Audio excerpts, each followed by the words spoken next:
Hello students, मेंस education online classes में 11वीं वाले विद्यार्थियों का बहुत बहुत स्वागत है। इस वीडियो के माध्यम से आपको चैप्टर फर्स्ट के मोस्ट इम्पोर्टेंट तथ्य मैं आपको बताऊंगा, जो आपकी वार्षिक परीक्षा और इसके पहले जो 29 तारीख से आपकी अर्धवार्षिक परीक्षा स्टार्ट होने वाली है, दोनों के लिए काफ़ी मोस्ट इम्पोर्टेंट साबित होंगे। ठीक है दोस्तों, ये आपका चैप्टर फर्स्ट रहेगा और चैप्टर फर्स्ट में ये नाम है समय की शुरुआत से कक्षा 11वीं। तो आइए स्टार्ट करते हैं। पहले स्मरणीय तथ्य से आपको याद रख लेना है, ऑब्जेक्टिव टाइप क्वेश्चन में भी बन सकता है। 56 लाख वर्ष पहले पृथ्वी पर ऐसे प्राणियों का प्रादुर्भाव हुआ जिन्हें मानव कह सकते हैं। तो जिन्हें हम मानव कह सकते हैं, ऐसे प्राणियों का प्रादुर्भाव कब हुआ? तो याद रखना 56 लाख वर्ष पहले। ठीक है, एक बात ये याद रखना। आधुनिक मानव कितने वर्ष पहले पैदा हुआ? तो आपको याद रखना है इसमें कि आधुनिक जो मानव है दोस्तों, वो 1,60,000 वर्ष पहले पैदा हुआ।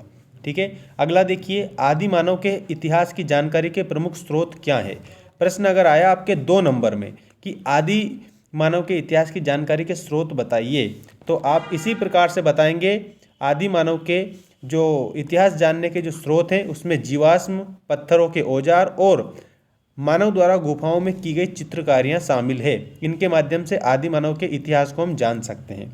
जीवाश्म किसे कहते हैं? तो आपको जीवाश्म में बताना है, पुराने पौधे, जानवर के उन अवशेषों के लिए प्रयुक्त किया जाता है जो पत्थर के रूप में बदलकर किसी चट्टान में समा जाते हैं।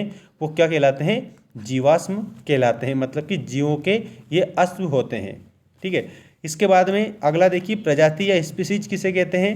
तो जीवों का एक ऐसा समूह होता है जो जिसके नर मादा निकलकर बच्चे पैदा करते हैं और उनके बच्चे भी आगे प्रजनन यानी संतान उत्पन्न करने में समर्थ होते हैं। उनको प्रजाति या स्पीसीज कहा जाता है। अब जो चार्ल्स डार्विन है, ये याद रखना, इनकी पुस्तक का नाम है कि द ओरिजिन ऑफ स्पीसीज, 24 नवंबर 1859 को प्रकाशित की, जिसमें ये दलील की गई कि मानव जानवरों से ही क्रमिक रूप से विकसित होकर अपने वर्तमान रूप में आया है। मतलब कि मानव किससे आया है? जानवरों से। ठीक है ना, मानव की जो प्रजाति है वो किससे विकसित हुई है? तो जानवरों से विकसित हुई है। किसने कहा है? चार्ल्स डार्विन ने कहा है। चार्ल्स डार्विन की पुस्तक का नाम on the origin of species है। इसके बाद में नेक्स्ट तथ्य आपको याद रखना है कि प्राइमेट क्या है, और प्राइमेट के बाद में अपन बात करेंगे होमिनिड एवं होमिनाइड में अंतर। देखिए, प्राइमेट किसे कहते हैं? अगर प्रश्न इस प्रकार से आया तो आपको लिखना है, स्तनपायी प्राणियों के अंतर्गत एक उपसमूह है जिसमें वानर, लंगूर एवं मानव शामिल है। इनके शरीर पर बाल होते तथा माता के गर्भ में बच्चा लंबे समय तक पलता है। इनके दांत भिन्न भिन्न किस्म के होते हैं जिन्हें हम प्राइमेट कहते हैं। प्राइमेट के बाद में अगला जो प्रश्न मैं आपको बता रहा हूँ, इस प्रश्न पर आप ध्यान देंगे। होमिनिड एवं होमिनाइड किसे कहते हैं? तो आपको होमिनिड एवं होमिनाइड में अंतर आपको बताना है। देख लीजिए, प्राइमेट श्रेणी का उपसमूह 240 लाख वर्ष पूर्व अस्तित्व में आया, जिसमें मानव शामिल है, जिसको अपन होमिनाइड कहते हैं। होमिनाइड का मस्तिष्क छोटा होता है। और होमिनाइड उपसमूह से विकसित 56 लाख वर्ष पहले आया है। और होमिनिडों का जो मस्तिष्क है अपेक्षाकृत बड़ा होता है। ठीक है, होमिनाइड का छोटा होता है और होमिनिड का बड़ा होता है। ये आपको इसमें याद रखना है। ठीक है, और अगला देखिए, होमिनिड में चौपाए थे, लेकिन शरीर पर अगला हिस्सा एवं दोनों पैर पर, मतलब जो दोनों पैर है वो लचकदार होते थे। और जो होमिनिड है ना, इसमें याद रखना है, सीधे खड़े होकर पिछले पैरों के बल चलते थे। अगला, ये अपने अगले 2 पैरों का इस्तेमाल नहीं कर सकते थे। और इसमें आपको लिखना है, इनके हाथ विशेष किस्म के होते थे जिनसे वे औजार बना सकते थे। ठीक है ना, इस प्रकार से आपको होमिनिड और होमिनाइड में अंतर लिखना है। ठीक है, अब ऑस्ट्रेलोपिथेकस मानव की बात करेंगे और होमो किसे कहते हैं, होमो क्या होता है, इसके बारे में हम जानेंगे। ऑस्ट्रेलोपिथेकस ये शब्द लातिनी भाषा, मतलब कि इसमें लेटिन भाषा है, ये ध्यान रखना है। इसमें थोड़ा सा यहाँ पर मिसप्रिंट हो गया है। लेटिन भाषा का शब्द है। कौन सी भाषा का शब्द है?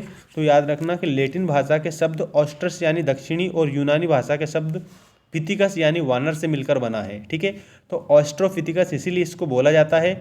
मानव के आद्य रूप में उसकी वानर अवस्था के अनेक लक्षण रहे हैं। ठीक है, जिसको अपन क्या कहते हैं? ऑस्ट्रेलोपिथेकस कहते हैं। और होमो ये भी लेटिन भाषा का शब्द है। होमो भी कैसी भाषा का शब्द है?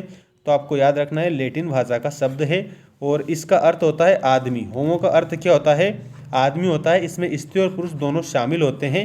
ये प्रश्न आपके 2 नंबर का पूछ सकते हैं। और अगर एक शब्द में उत्तर दीजिए, इसमें पूछा कि होमो का अर्थ क्या है, तो आपको बता देना है होमो का अर्थ होता है आदमी। ठीक है।